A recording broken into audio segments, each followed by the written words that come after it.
Everyone, welcome to my YouTube channel anti net classes. कैसे हो आप सब? गुड। ओके, तो आज हम टॉपिक डिस्कस कर रहे हैं वो है मूड्स एंड फिगर्स, जो कि हमारे लॉजिकल रीजनिंग का पार्ट है। तो ये काफ़ी इंटरेस्टिंग टॉपिक होने वाला है और ये टॉपिक आपकी रिक्वेस्ट पे मैंने लेके आई हूँ आपके सामने, क्योंकि मुझे किसी स्टूडेंट ने इंस्टाग्राम पर कमेंट किया था कि मैम मुझे ये टॉपिक क्लियर नहीं है, तो आप मुझे प्लीज़ एक्सप्लेन कर दीजिए। तो मैं स्पेशली आप लोगों के लिए ये वीडियो लेके आई हूँ। तो प्लीज़ वीडियो को पूरा देखिएगा, एंड तक देखिएगा, आपको वीडियो ज़रूर समझ में आएगा। और हाँ, वीडियो को शुरू करने से पहले मैं आपको बता दूं कि किसी ने भी ये नहीं सोचना है कि ये टफ टॉपिक है या बहुत ज़्यादा मुश्किल होने वाला है। ऐसा कुछ नहीं है। बहुत ज़्यादा आसान शब्दों में मैंने इसको समझाने की कोशिश की है, बहुत ही ज़्यादा, मीन्स जितना ज़्यादा आसान शब्दों में मैं समझा सकती थी मैंने इसको आपको एक्सप्लेन करने की कोशिश की है। ठीक है, तो वीडियो को पूरा एक एक चीज़ का स्किप नहीं करना है, पूरा ध्यान से समझना है, बिल्कुल एंड तक बने रहना है वीडियो के साथ में। ठीक है, तो चलिए वीडियो को जल्दी से शुरू करते हैं। आइए, तो देखिए, सबसे पहले मूड क्या होता है। तो जो लॉजिक हमारा इंडियन लॉजिक है, तो उसमें मूड को कैटेगोरिकल सिलोजिज्म में क्लासिफाई किया हुआ है। ठीक है, अभी ऐसा नहीं है कि आपको कुछ समझ में नहीं आएगा, आप जस्ट वीडियो के साथ बने रहिए। थोड़ी देर आपको कुछ समझ नहीं आएगा, बट थोड़ी देर बाद आपको सब कुछ समझ में आने लगेगा। ठीक है, तो वीडियो में आप बने रहिए। देखिए, तो जो हमारा सिलोजिज्म होता है, ठीक है, तो उसमें कैटेगोरिकल सिलोजिज्म को क्लासिफाई किया गया है। ठीक है, मूड्स एंड फिगर्स में, तो जिसमें क्वांटिटी और क्वालिटी के बेस पर उसके प्रोपोजिशन को उन्होंने जो है वो डिवाइड किया है, क्लासिफाई किया है। तो इसमें जो है 4 प्रोपोजिशंस होते हैं, 4 फॉर्म्स होते हैं प्रोपोजिशंस के, जिन्हें मैं फर्दर नेक्स्ट स्लाइड में डिस्कस करने वाली हूँ। ओके, तो आप जो है यहाँ पे डाटा दिया हुआ आप उसे देख लीजिए। तो यहाँ पे 64 डिफरेंट पैटर्न्स होते हैं मूड्स के सिलोजिज्म में। ठीक है, तो 24 जो होते हैं, 64 में से वो होते हैं पॉसिबल वैलिड मूड्स। क्लियर? और जो उसमें से 19 है वो है ट्रेडिशनली एक्सेप्टेड एज वैलिड। ठीक है, तो ये जो डाटा है, ये एक आपको स्टैटिस्टिकल डाटा दिया जा रहा है, तो ये आप इसको भी ध्यान में रखना है। ठीक है, इसमें समझने की कोई ऐसी बात नहीं है, जस्ट यहाँ पे आपने इसे याद ही रखना है, इतना ज़्यादा डीप में जाने की ज़रूरत नहीं है जी। उसके बाद है यहाँ पे लिखा हुआ है कि it is an argument with 2 premises and 1 conclusion. क्या है कि ये एक आर्ग्यूमेंट है जिसमें कि 2 प्रोमाइजेज होती हैं और एक कंक्लूजन होता है। ये आपको मैं समझाती हूँ। देखिए, all 3 statements are categorical proposition. जो सभी 3 स्टेटमेंट्स हैं वो सभी कैटेगोरिकल प्रोपोजिशन होती हैं। देखिए, it contains exactly 3 different terms. इसमें 3 डिफरेंट टर्म्स होती हैं। Each term is used exactly twice, और हर टर्म जो है वो 2 बार रिपीट होती है। देखिए, अभी आपको कुछ समझ में नहीं आया होगा। अभी देखिए, ये देखिए एग्जाम्पल के जरूर देखिए, यहाँ पे क्या बताया इन्होंने कि इसमें 2 स्टेटमेंट होती हैं और एक कंक्लूजन होता है। तो यहाँ पे फर्स्ट स्टेटमेंट है ऑल मैन आर मोर्टल, ये हमारी फर्स्ट स्टेटमेंट होगी। सेकंड स्टेटमेंट है हमारी ऑल सॉक्रेट्स आर मैन, तो ये हमारी सेकंड स्टेटमेंट होगी। और उसमें इन्होंने बताया कि एक हमारा कंक्लूजन होता है, that is some Socrates are mortal. तो ये यहाँ पे कंक्लूजन आ गया इनका। क्लियर? एक हमारा जो रूल है वो फॉलो हो गया। उसके बाद इन्होंने बताया कि यहाँ में 3 जो है वो डिफरेंट टर्म्स यूज होगी। 3 डिफरेंट टर्म्स कौन सी है? फर्स्ट वन है ऑल, ठीक है, सॉरी ऑल। उसके बाद है मैन, मैन जो है वो भी डिफरेंट टर्म्स यूज हुई। उसके बाद है मोर्टल, जो मोर्टल, ठीक है। उसके बाद है सोक्रेट्स, ये मीन्स ये अलग अलग टर्म्स हैं वो यूज हुई। क्लियर? उसके बाद उन्होंने बताया कि जो यहाँ पे जो टर्म्स हैं वो 2 बार जो है वो ट्वाइस जो है वो 2 बार उनको यहाँ पे रिपीट किया गया है। देखिए, तो यहाँ पे मोर्टल यहाँ पर भी है, मोर्टल यहाँ पर भी है, तो ये 2 बार हो गया। सोक्रेट्स यहाँ पर भी है, सोक्रेट्स यहाँ पर भी है, ठीक है, ये भी हो गया। उसके बाद मैन यहाँ पर भी है और मैन यहाँ पर भी है, मीन्स जो हमारी जो यहाँ पे टर्म्स हैं वो 2 बार रिपीट हुई हैं। क्लियर? उसके बाद इन्होंने क्या बताया? इन्होंने बताया कि जो हमारी ये देखिए, जो हमारे आर्गुमेंट है, ठीक है, 2 प्रोमाइजेज एंड 1 कंक्लूजन। क्लियर हो गया? All 3 statements are categorical proposition.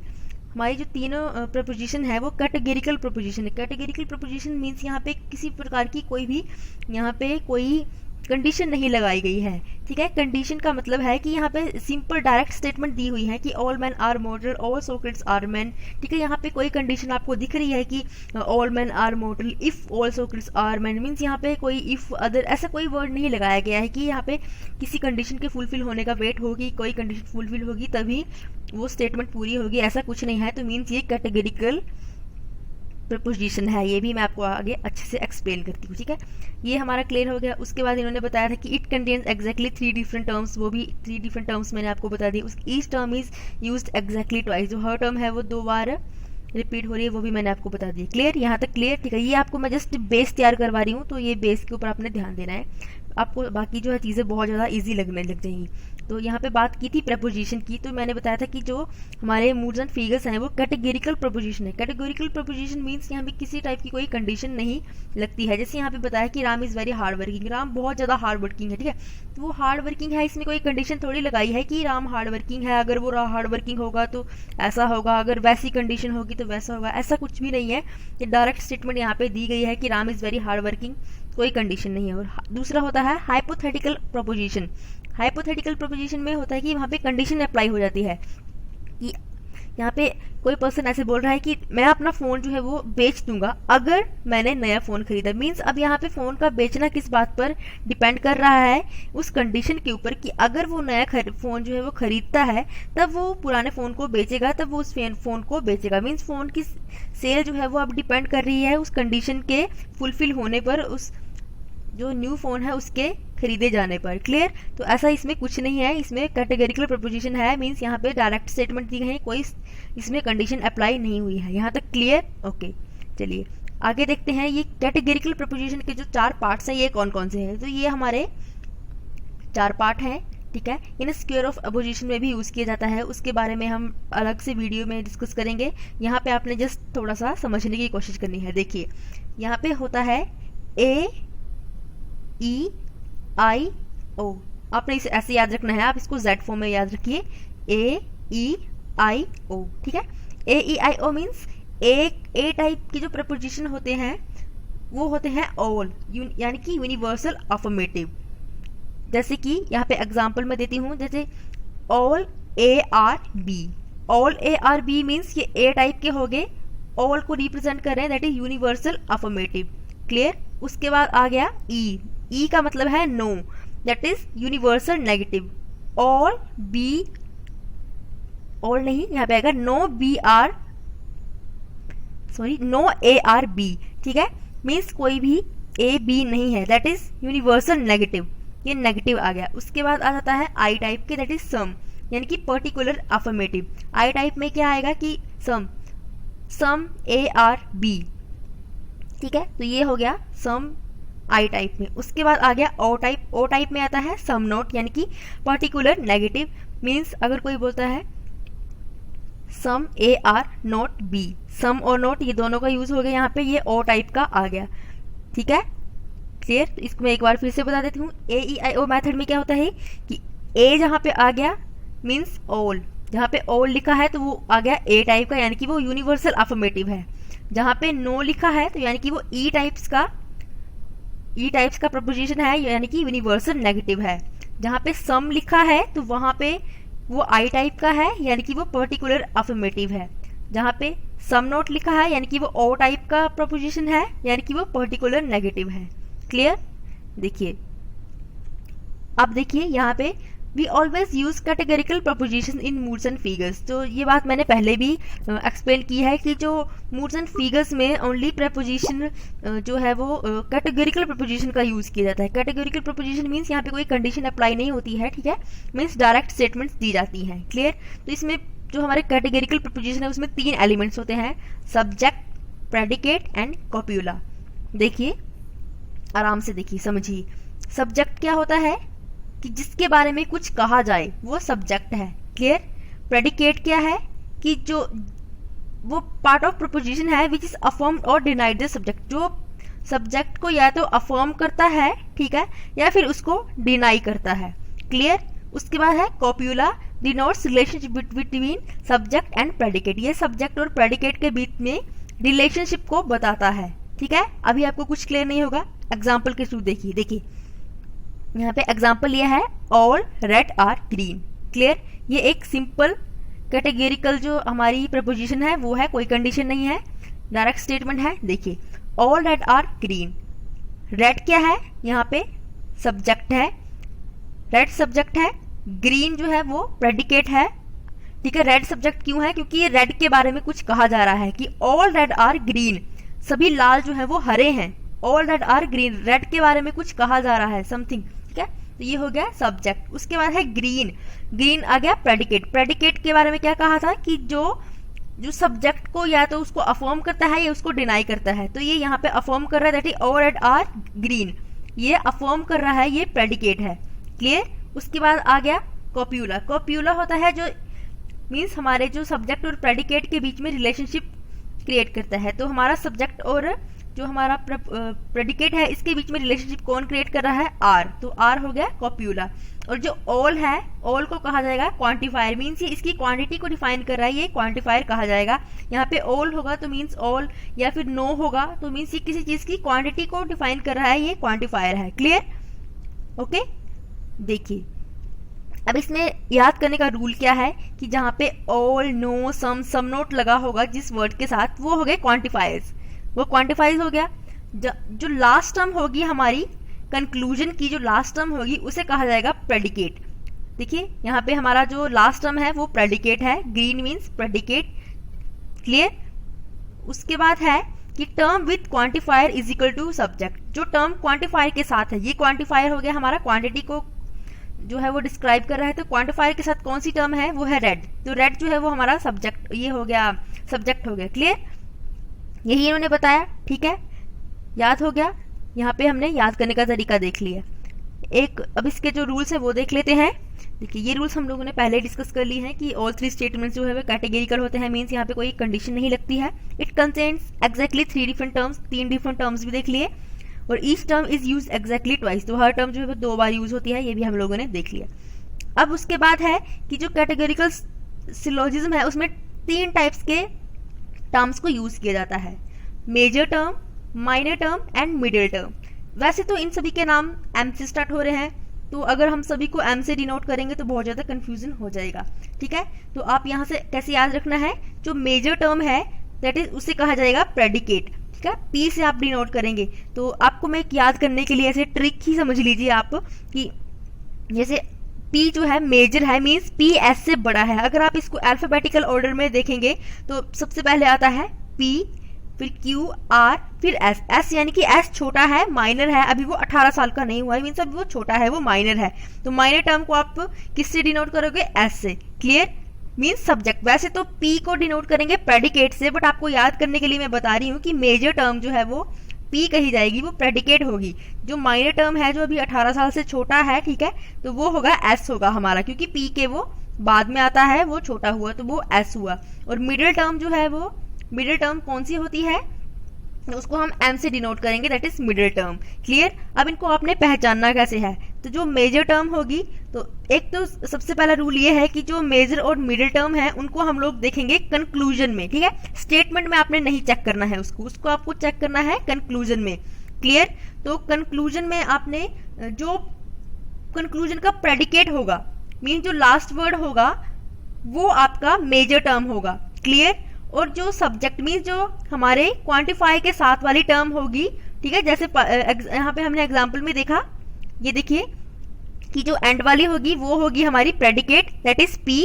और पी है हमारी मेजर टर्म, ठीक है, वो बड़े हैं, पी है तो वो होगी मेजर टर्म, ठीक है, दैट इज प्रेडिकेट। और जो हमारे क्वांटिफाई के साथ वाली टर्म होगी वो होगी हमारी सब्जेक्ट, दैट इज एस, जो है वो छोटा है, अभी माइनर है, अभी 18 का नहीं हुआ है, क्लियर। ये अपने एग्जाम्पल के थ्रू देख लिया, ठीक है। तो इसमें फिर से आराम से देखिए, जो मेजर टर्म होगी that is P, predicate of conclusion, conclusion का प्रेडिकेट जो होगा वो मेजर टर्म होगी, कंक्लूजन का सब्जेक्ट जो होगा वो माइनर टर्म होगी। और जो दोनों प्रेमाइजेस में, मींस अब इसमें कंक्लूजन नहीं देखना है, दोनों क्या हुआ, क्योंकि कंक्लूजन तो हमारे पास एक ही होता है और हमारे पास जो प्रेमाइजेस हैं, ये स्टेटमेंट है, वो 2 होती हैं। तो दोनों में जो एग्जिस्ट करेगा, दोनों में पाया जाएगा, वो होगा हमारा मिडिल टर्म, क्लियर। देखिए इसे बहुत ही ध्यान से देखिएगा। तो यहाँ पे ये बात फिर से यहाँ पे बताई गई है, जो major and minor term will be checked only in conclusion, not in the statement. जो मेजर और माइनर टर्म है उन्हें सिर्फ कंक्लूजन में देखा जाएगा, ओनली किसमें, कंक्लूजन में, स्टेटमेंट में नहीं। यहाँ पे एग्जांपल लिया गया है कि स्टेटमेंट है हमारी ऑल रेड आर रोजेज, ठीक है, ये हमारी पहली स्टेटमेंट होगी। उसके बाद दूसरी स्टेटमेंट है ऑल रोजेस आर ग्रीन, दोनों रोजेस जो है वो ग्रीन है, ठीक है, ये हमारी दूसरी स्टेटमेंट होगी। अब हमने क्या देखना है, मेजर और माइनर टर्म को, तो वो हमने इन दोनों में बिल्कुल नहीं देखना है, हमने कहाँ पे देखना है, कंक्लूजन में। कंक्लूजन क्या है, ऑल रेड आर ग्रीन, ये हमारा कंक्लूजन है। तो इसी को बेस मान के इसी को हम देखेंगे। हम लोगों ने स्टेटमेंट चेक नहीं करनी है, हमने कंक्लूजन को चेक करना है ताकि मेजर और माइनर टर्म को हम लोग पहचान सकें, ठीक है। चलिए, तो आपने यहाँ पे अब क्वेश्चन ये है कि मेजर टर्म जो माइनर टर्म है उसको कैसे पहचाना है, हाउ टू चेक। तो कैसे चेक करना है, एक तो आप ये याद रखिए जो मेजर टर्म है उसको इंडियन लॉजिक के अकॉर्डिंग पक्षा भी कहा जाता है, ठीक है, माइनर टर्म को कहा जाता है पक्षा। क्लियर, ओके, ये आपने याद रखना है, ये एग्जाम में पूछा गया था, ठीक है। तो आपने माइनर टर्म को अब कैसे चेक करना है, इतना तो आपको पता है कि माइनर टर्म को आपने चेक करना है कंक्लूजन में। कंक्लूजन हमने यहाँ पे लिख लिया है ऑल रेड आर ग्रीन, जो कि हमें यहाँ पे दिया हुआ था all red are green. Clear, अब ये यहाँ पे हमने लिख लिया कंक्लूजन। अब क्या बोलता है कि माइनर टर्म कौन सी है, जो कि है कंक्लूजन का सब्जेक्ट। हमने जैसे कि बताया एस मीन्स जो हमारा छोटा है, अभी 18 का नहीं हुआ, कौन था वो, एस था, ठीक है। तो सब्जेक्ट कौन था, जो हमारे क्वांटिफायर के साथ था, ठीक है। तो क्वांटिफायर के साथ कौन है, ऑल हमारा हो गया क्वांटिफायर जो क्वांटिटी को डिफाइन कर रहा है, और उसके साथ वाला वर्ड है रेड, दैट इज रेड जो है वो हमारा सब्जेक्ट हो गया। इसलिए माइनर टर्म क्या है, माइनर टर्म भी रेड हो गई, क्योंकि माइनर टर्म कौन सी होती है, it is subject of conclusion, जो कंक्लूजन का सब्जेक्ट है वही माइनर टर्म है। तो कंक्लूजन का सब्जेक्ट कौन सा है, रेड, तो माइनर टर्म कौन सी हुई, रेड। क्लियर, ठीक है। उसके बाद है how to check major term. तो मेजर टर्म को साध्य भी कहा जाता है इंडियन लॉजिक के अकॉर्डिंग, ठीक है। तो मेजर टर्म को कैसे देखना है, कंक्लूजन में देखना है। कंक्लूजन में किसे देखना है, मेजर टर्म जो है वो पी है, क्योंकि पी बड़ा है, पी एस के पहले आता है, वो मेजर है, दैट इज प्रेडिकेट। तो कंक्लूजन का जो प्रेडिकेट है, अब प्रेडिकेट हमने बताया कि प्रेडिकेट वो होता है जो हमारे कंक्लूजन में या हमारी स्टेटमेंट सबसे एंड में आता है। तो एंड में यहाँ पे कौन आ रहा है, यहाँ पे आ रहा है ग्रीन, ठीक है। तो ग्रीन हमारा प्रेडिकेट हो गया। तो जो मेजर टर्म है वो हो गई ग्रीन, क्यों, क्योंकि जो कंक्लूजन का प्रेडिकेट है वही तो मेजर टर्म है। तो जो हमारा कंक्लूजन का जो प्रेडिकेट है वो ग्रीन है, तो वही हमारी मेजर टर्म होगी, दैट इज ग्रीन। क्लियर, ठीक है। उसके बाद है how to check middle term. अब मिडिल टर्म कैसे देखनी है आपने, मिडिल टर्म को लिंगा या फिर साधना भी कहा जाता है इंडियन लॉजिक के अकॉर्डिंग, ये भी आपने याद रखना है, ठीक है। तो मिडिल टर्म जैसे हमने बताया कि ये आपने स्टेटमेंट में देखनी है, ना कि कंक्लूजन में। तो term which is present in both statements not in the conclusion. अब मिडिल टर्म वो हुई जो दोनों स्टेटमेंट में मौजूद है, स्टेटमेंट मीन्स कंक्लूजन में नहीं। तो दोनों स्टेटमेंट, अब यहाँ पे आपकी दोनों स्टेटमेंट लिख ली। अब यहाँ पे आपने चेक करना है कि यहाँ पे जो कॉमन कौन सा है। तो यहाँ पे कॉमन क्या आ रहा है, रोजेस। आपने कंक्लूजन को बिल्कुल नहीं देखना है, जब आप मिडिल टर्म देख रहे हो तो आपने कंक्लूजन को बिल्कुल नहीं देखना है, आपने देखने हैं दोनों स्टेटमेंट, जो दोनों स्टेटमेंट में कॉमन हो। तो कॉमन क्या है यहाँ पे, रोजेस, ठीक है, क्योंकि ऑल है बट ऑल क्वांटिफायर है, क्वांटिफायर नहीं उसके अलावा। तो उसके अलावा यहाँ पे कॉमन जो है वो है रोजेस, इसलिए रोजेस क्या है, कॉमन है, so roses is a middle term. Clear, देखिए अब यहाँ से आपका शुरू होता है आपका टॉपिक, पर इससे पहले हमने आपको बिल्कुल सब कुछ क्लियर करवा दिया ताकि सब चीजें जो है वो एकदम से क्लियर हो जाएं, आपको कोई दिक्कत ना आए, ठीक है। हमने आपका जो है बेस तैयार कर दिया। अब देखिए जो मूड्स एंड फिगर को आप लोगों ने कैलकुलेट करना है, उसको पहचानना है, कैसे करना है, तो उसके लिए 3 स्टेप है। पहला स्टेप है make argument in standard form. Argument को स्टैंडर्ड फॉर्म में बनाना है। स्टैंडर्ड फॉर्म का मतलब क्या है मैं आपको समझाती हूँ, ठीक है। उसके बाद नेक्स्ट स्टेप है फाइंड मूड को फाइंड करना है, देन फाइंड फिगर, और उसके बाद फिगर को फाइंड करना है, ठीक है। तो चलिए पहला स्टेप देखते हैं। तो make argument in standard form. Standard form का मतलब हुआ कि आपने जो इक्वेशन है, जो स्टेटमेंट है, उसको अरेंज करना है, ठीक है, मीन्स स्टैंडर्ड फॉर्म में लेके आना है उसको। तो स्टैंडर्ड फॉर्म में लाने के लिए क्या करना है, जो मेजर टर्म है वो फर्स्ट आएगी एंड माइनर टर्म सेकंड आएगी।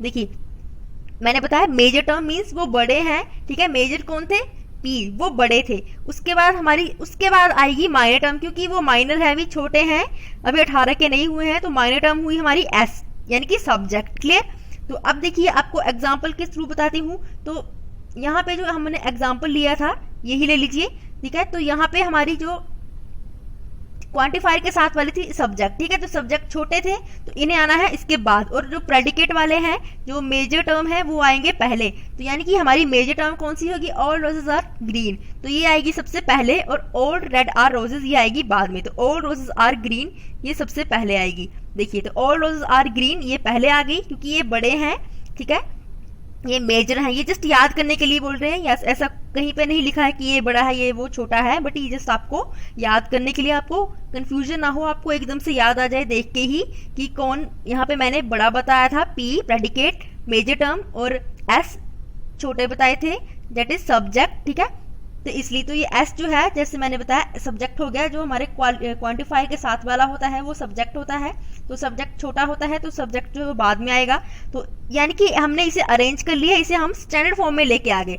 अब जो आगे क्वेश्चन होगा वो सारा स्टैंडर्ड फॉर्म में ही होगा। अब आपको मीन्स जो आपका फर्स्ट होगा वो होगा मेजर टर्म और उसके बाद माइनर टर्म, और मेजर टर्म सबसे पहले आएगी, माइनर टर्म उसके बाद में आएगी। क्लियर?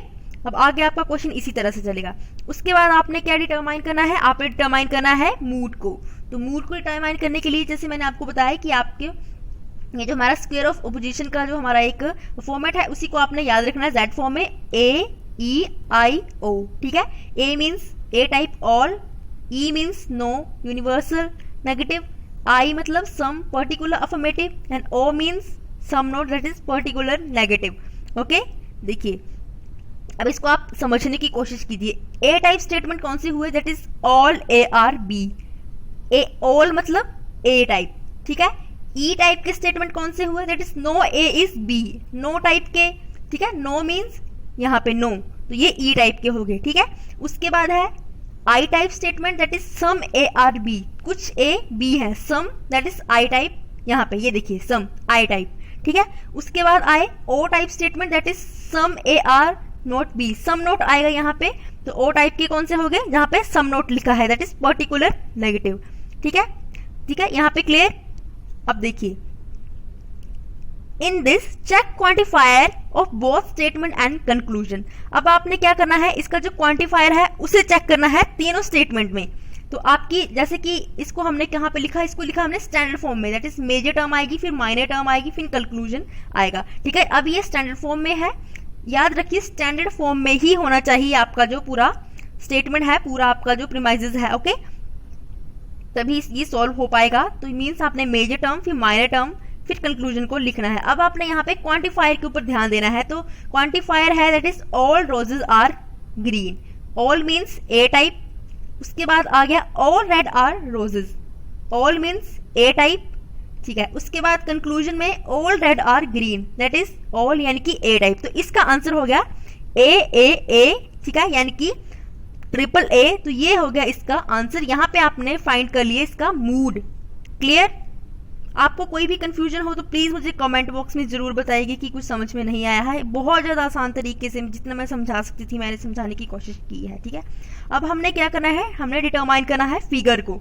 देखिए फिगर में क्या है कि आपको ये चारों को याद करना पड़ेगा। ये जो एक टेबल है इसे याद करें, तो याद करना काफी इजी है, इतना टफ नहीं है। तो इसमें 4 टाइप के फिगर होते हैं, फिगर 1, 2 एंड 3 एंड 4, ठीक है। तो देखिए यहाँ पे आपने जो M जैसे कि मैंने बताया, M होता है मिडिल टर्म, P हो गया हमारा प्रेडिकेट, S हमारा सब्जेक्ट। क्लियर? ठीक है, तो यहाँ पे आपने क्या याद रखना है, MP, PM, MP, PM। Clear? और नीचे याद रखना है SM, SM, MS, MS।